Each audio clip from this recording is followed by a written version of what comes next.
como igreja, como sacerdotes, que temos a palavra de Deus liberada para nós. Pai, eu me arrependo quando nos arrependemos agora, por não clamar, por não orar, por não buscar a tua face. O que diz? Vamos falar juntos, eu falo e você repete. Chama pelo teu nome, e o teu nome é sobre todo nome. O teu nome é sobre todo nome. O teu nome é sobre todo nome. E eu declaro, Pai, que todo joelho se dobrará, que toda língua confessará.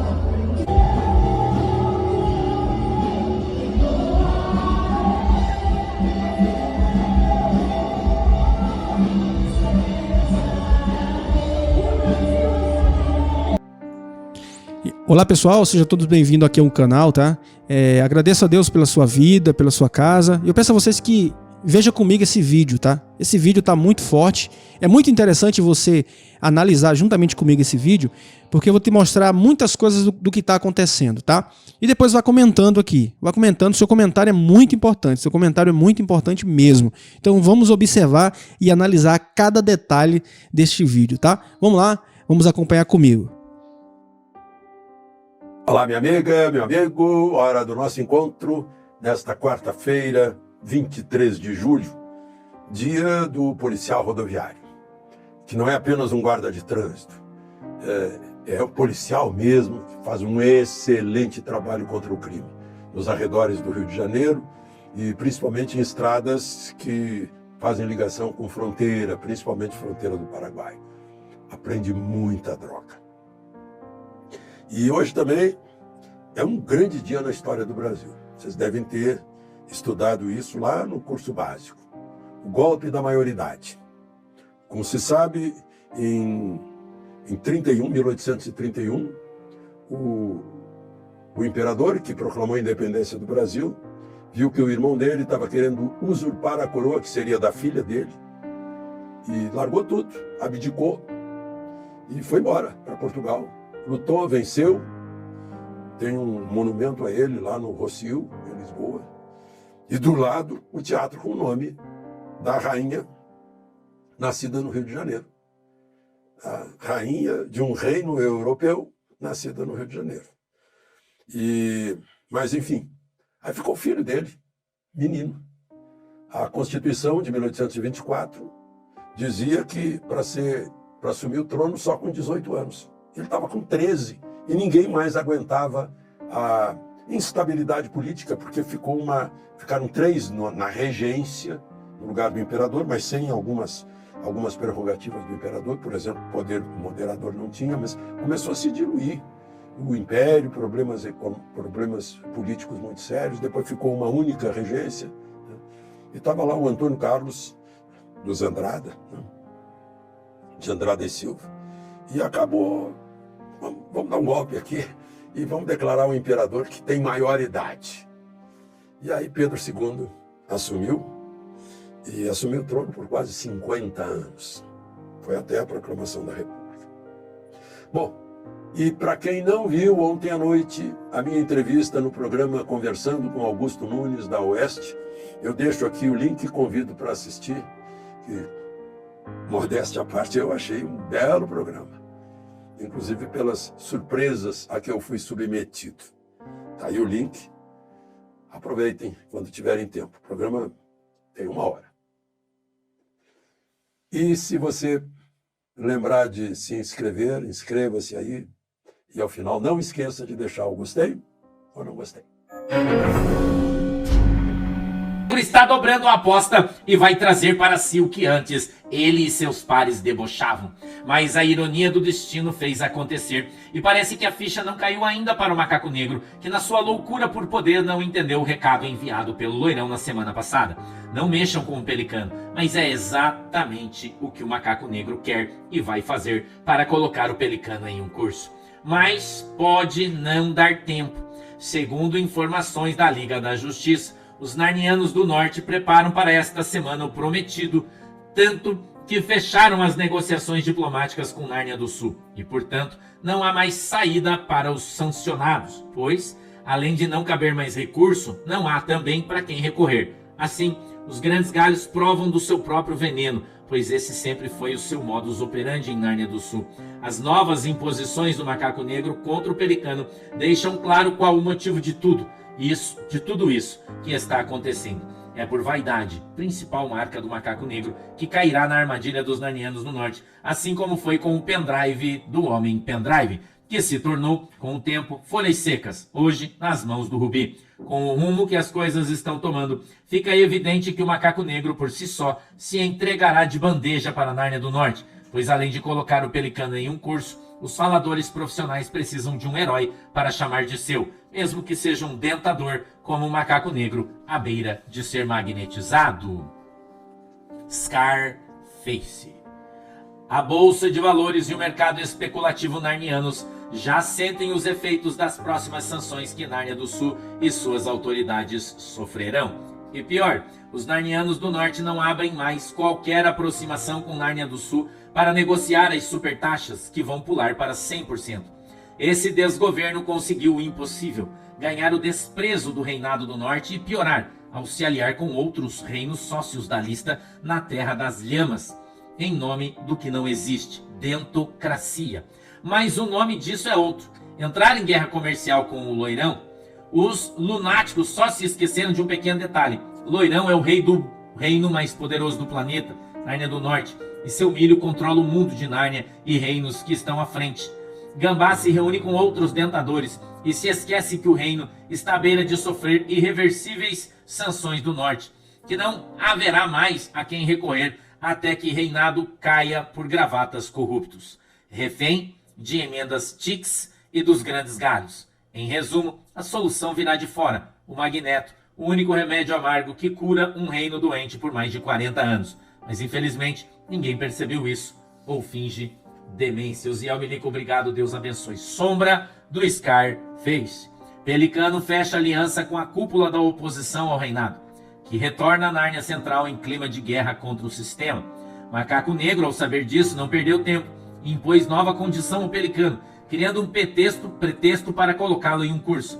Sabendo disso, a oposição quer liderar o movimento para parar Nárnia do Sul, mesmo que tal escolha sacrifique Pelicano, ao colocá-lo em risco de curso, pois o Norte virá com socorro ao aplicar as retaliações, e o sistema sabe disso. O que temos... O que você está achando desse vídeo, pessoal? O que você está achando? Será que pode vir alguma surpresa aí? Então comente aqui. Vamos comentar aí. Eu quero saber o comentário de cada um de vocês, tá? Vamos comentar, porque o finalzinho disso aqui tá muito forte, hein? Tudo isso que tá acontecendo tá muito forte mesmo. Questão de honra, é questão de vingança mesmo. Os grandes galhos, em choque em uma nova realidade, dificilmente podem não mais acompanhar o Macaco Negro em novas arbitrárias decisões, temendo que os narnianos do norte endureçam as punições que agora são de fato a realidade. Pelicano não se dobrou e quer que o Macaco Negro venha para cima. Só assim o Magneto virá e quebrará a perna do sistema, trazendo para Nárnia do Sul outras revelações de festas futuras que, no passado, foram manipulados. Secretária. A parceria que o Gambá Bêbado fez na Terra das Lhamas mostra para o Itamaraty que, em seu discurso, o reino está rumo a um caminho sem volta. As duras punições do norte, trazendo consigo o Magneto. O pavor dos grandes galhos que agora sabem que está bem próximo. O Itamaraty, para faladores profissionais e opinião pública, fará o seu papel em apoiar os delírios do desgoverno. Mas nas internas fica apavorado, sendo ignorado há dias pelos narnianos do norte. O desgraçado do Salsa Tamborim ligou para a cúpula do Itamaraty, garantindo que tal união colocará o Loirão na parede. Mas a pergunta é, como farão isso? Ou eles acham que estão tratando com a terra da bugiganga? É o reino mais poderoso do mundo, e o rei Loirão, que acabou de sancionar as autoridades de Nárnia do Sul perante o mundo de Nárnia, que com toda certeza irão acompanhar as decisões e posições políticas do norte.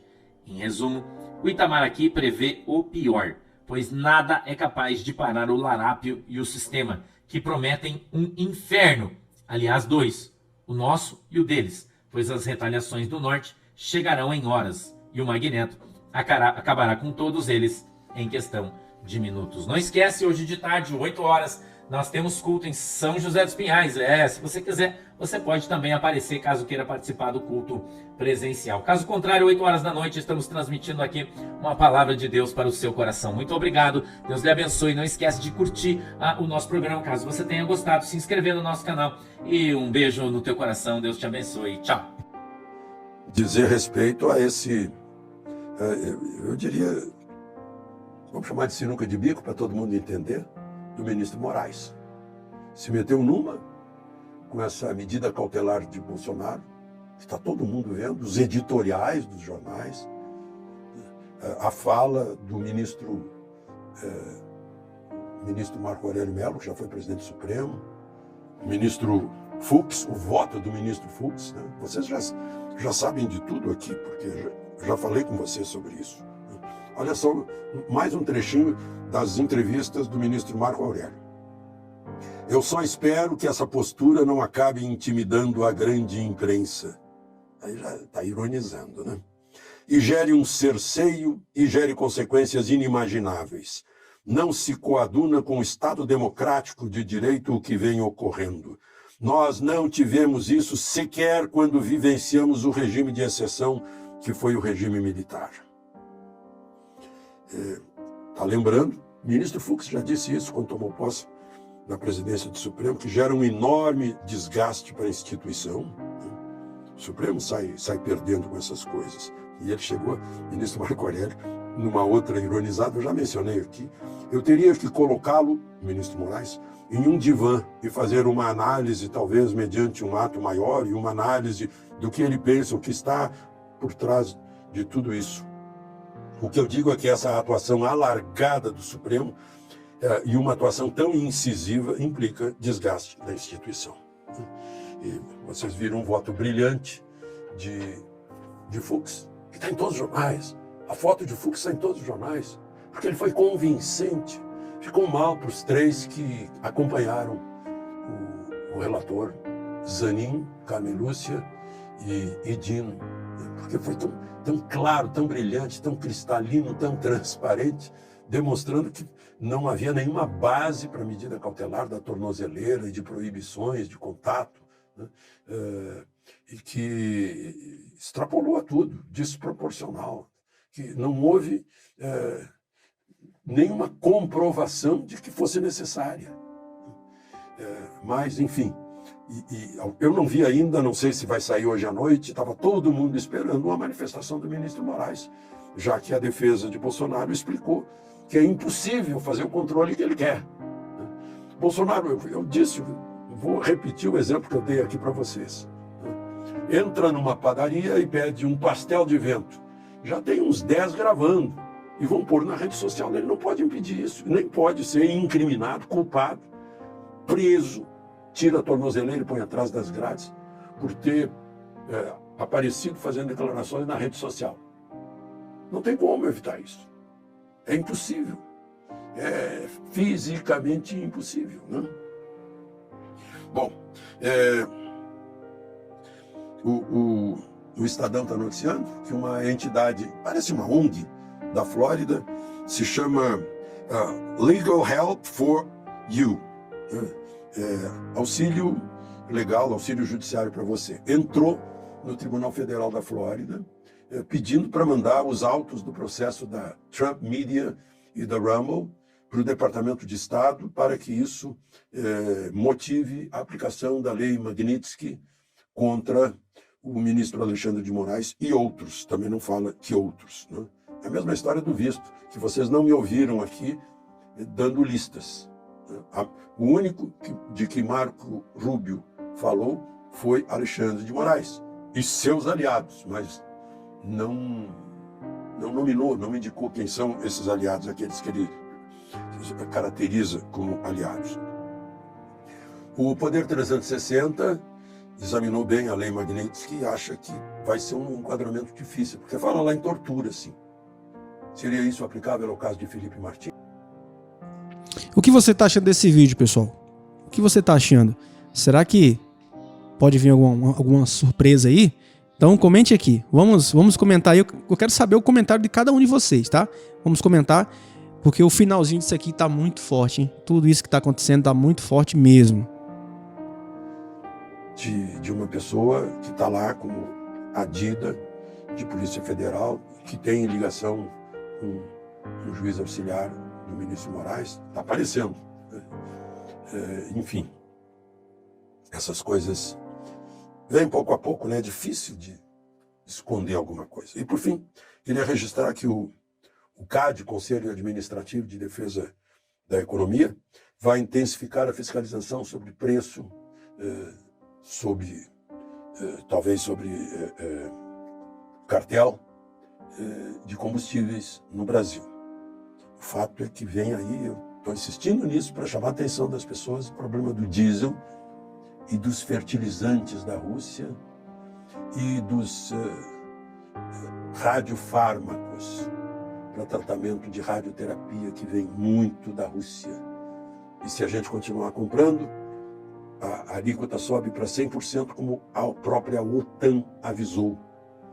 Então, se a gente for comprar mais diesel dos Estados Unidos, só para vocês saberem, né, no governo Lula compraram 12 bilhões de dólares em diesel russo e 5 bilhões dos Estados Unidos. As nossas refinarias não dão conta da demanda de diesel aqui no Brasil. E fertilizante também, vocês lembram que Bolsonaro foi a Kiev, depois foi a Moscou, para garantir o fornecimento de fertilizantes para o agro brasileiro. E vem muito fertilizante, eu estava vendo aqui quantas milhões de toneladas em fertilizantes, é muita coisa. 11 milhões de toneladas no ano passado. É necessidade para o agro. Se encontrar outras fontes, de diesel e de fertilizante, o preço vai estar mais alto, porque o preço russo é mais baixo. Por exemplo, o preço do diesel americano é mais caro, bem mais caro, 40 centavos por litro, mais caro. E que vai numa cascata, pode dar R$1 por litro. Ou americano. A gente pode procurar nos países árabes, talvez. Então, aí é o seguinte, né?